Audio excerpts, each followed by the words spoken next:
Today I want to talk about some of the principles of change.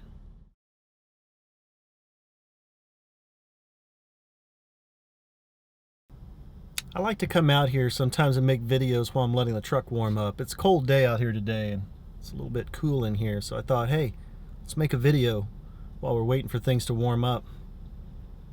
You've no doubt seen my video where I talk about being an agent of change.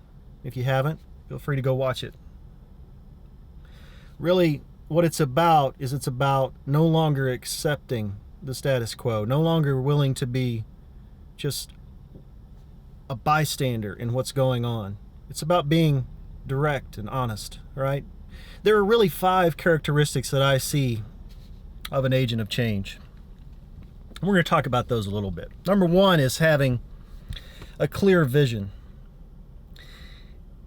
Oftentimes, we don't know what it is we're trying to change, and we haven't clearly articulated it.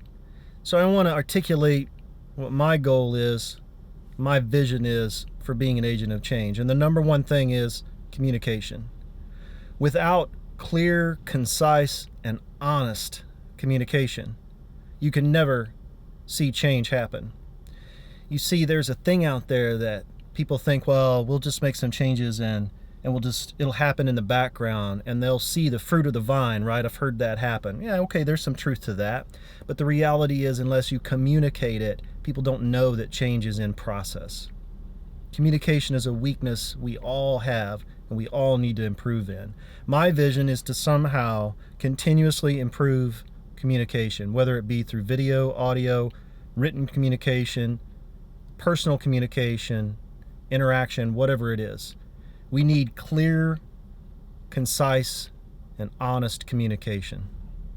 The second thing is that when you're going to be an agent of change, you're going to have to be persistent and patient. All right? Patient, yet persistent. The reason is because change doesn't happen quickly. I like to describe it as geology. If you know anything about geology, geology is the study of time and pressure. Things do not happen quickly in geology, and neither will they when it comes to change. Humans are naturally resistant to change. We like things the way they've always been, right? Because it's comfortable. But comfortable doesn't get it accomplished anymore. Comfortable is what causes risk. So we've got to be patient, yet persistent. If you're going to be an agent of change, you have to understand that. I'll let you know that I'm extremely persistent. In fact, I can be possibly the single most persistent person you know. I will wear you down. So I'm willing to be patient and persistent, and you need to be as well. The third thing is you've got to be willing to ask some tough questions.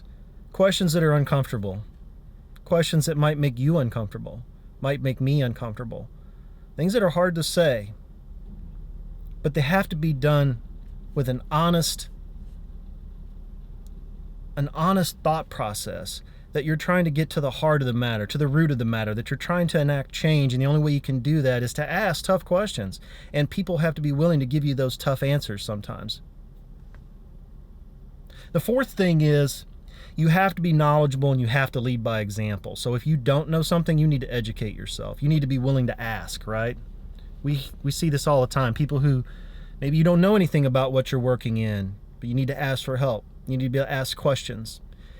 You need to lead by example. If you have an expectation of your people to do X, Y, and Z, you need to be able to demonstrate that and lead with that. And if you don't have the knowledge to do it, you need to acquire it. If you don't, then you need to move aside.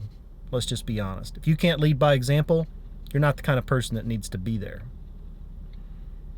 The fifth thing, and probably the most important, is you've got to have strong relationships built on trust. If you've got a team of people who no longer trust you, you cannot be an agent of change. You will not see change because they are never going to be able to see your vision. They're never going to trust your vision. They're never going to be patient with you and persistent with you during the hard times because they don't trust you. They're never going to respond to the tough questions you ask in an honest way because they no longer have trust in you. You're never going to be able to lead by example because they're not going to watch you. They're not going to think that your leadership is an example because they no longer trust you. You have to have strong relationships, and they have to be built on trust. If you've lost that trust, you may very well need to step aside. If you have that trust, then you can ask difficult things of your team. You can move forward. You can enact change. You can put in place policies and procedures and things to get things accomplished. But without trust, none of that is possible. So I hope this has been helpful. I hope you've seen 5 characteristics of an agent of change. And I want you to know that if I can help you in any of those areas, I want you to reach out to me.